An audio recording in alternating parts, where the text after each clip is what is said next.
All right, hello wine drinking people. Time for more of what I've had to drink yesterday. And hey, I'm always happy to see our champagne suppliers, even if you're a little late. I mean, hour, what's an hour, 2 hours, in the wine business. As long as you show up, and I'm still here, I'm going to drink champagne with you. And Piper-Heidsieck, this is, there's no bad champagne. You know, their style is very unique, and that's one of the things I do like about Piper. And hey, I got to participate actually in the packaging on this rare, one of the most unique experiences I've ever had as a consultant in the wine business. But anyways, that doesn't say anything about the quality of the champagne in the bottle because, like I said, man, there's very little champagne that I taste that is not a very high quality. And for $40 for their Brut, this is their bread and butter wine, the signature of the house. You know, it takes a long time to make these wines. 18 months entourage. I think by law you're 16. And it's very expensive, the disgorging process. And usually it's 3 to 5 years before these wines make it to the market. Just incredible investment in this bottle. Hey, man, I think champagne's great for breakfast, lunch, dinner, after dinner. So I'm going to tout the virtues of champagne every chance I get. Anyways, I don't like the fact that they don't have a disgorgement date on it. You know, there's a little secret code here on the label, and we'd like to see something on the back label stating when the wine was disgorged appropriately, you know, approximately, and that means how fresh the wine is. Well, let me tell you, these wines definitely tasted fresh. You know, this wine's a big proportion of Pinot, 25% Pinot Meunier, and the rest Chardonnay, well, 55% Pinot Noir, sorry, and 15% reserve wines. So usually a champagne is about 80% one vintage, and then they put reserve wines in from the last 5 years. And this wine is now owned by a Frenchman again. Yes, that's right. It was owned by Remy and Patrick Dolene's family. We just had him here from Alta Vista. Used to own Piper-Heidsieck. And this guy's into luxury products, Weston shoes, other high-ends. He owns a chateau in Bordeaux.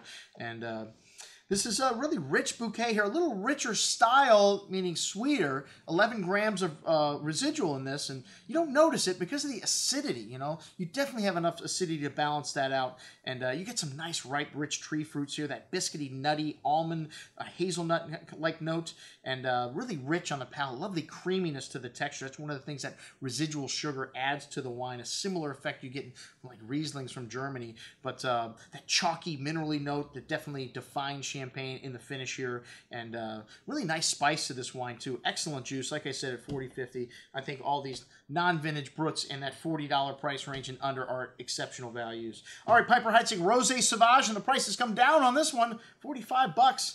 And these guys only own 60 hectares of vineyards, so they do purchase most of their fruit, but that is typical in Champagne. And they've got long-term relationships with these growers that go back for generations. This is one of the most deeply colored rosé that you'll find. About 20% or more of the blend is still red wine. That's a lot. Most people like 7 or 8%. And you get a good amount of red berry fruit on the nose because of that red cherry, blood orange, and some of that yeasty, toasty notes, some red licorice spice. A very fruity style rosé, but pretty big on the palate also. You get a little bitterness on the finish here, but in the mid palate, still nice and creamy, pretty floral notes there, and kind of a bitter almond note to the finish. But still excellent. Still has enough fruit, I think, to carry through and be balanced. And we like the price reduction. And then the rare, the 2002 rare, a great vintage for Champagne.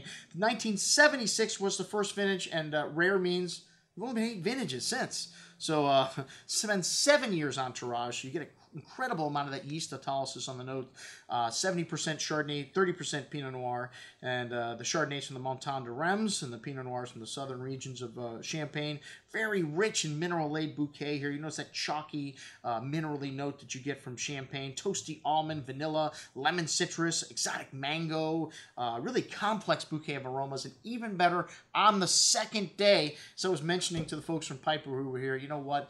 One of the worst things people do with champagnes like this 2002 rare is freeze it and then open it up and drink it within 15 minutes. This is a fine wine, just like any other fine wine. It's going to improve with a little time open to the air. And this wine the next day, I still have it on my desk. It's fabulous. You lose a little bit of that effervescence, or most of the effervescence, but what you gain in the bouquet and the finish on these wines, I think, is worth it. This wine's got a lovely, smooth, creamy texture. You really notice that extra time entourage there, and that fresh fruit still there, and nice chalky minerally notes. A really long finish, leaving the palate refreshed, ready for the next sip. Most excellent juice, and it should be at $168. That's what we had to drink with our friends from Piper-Heidsieck. I'm your host, Andrew Lampisoni, signing off for the Wine Watch, saying remember, always drink the good stuff first.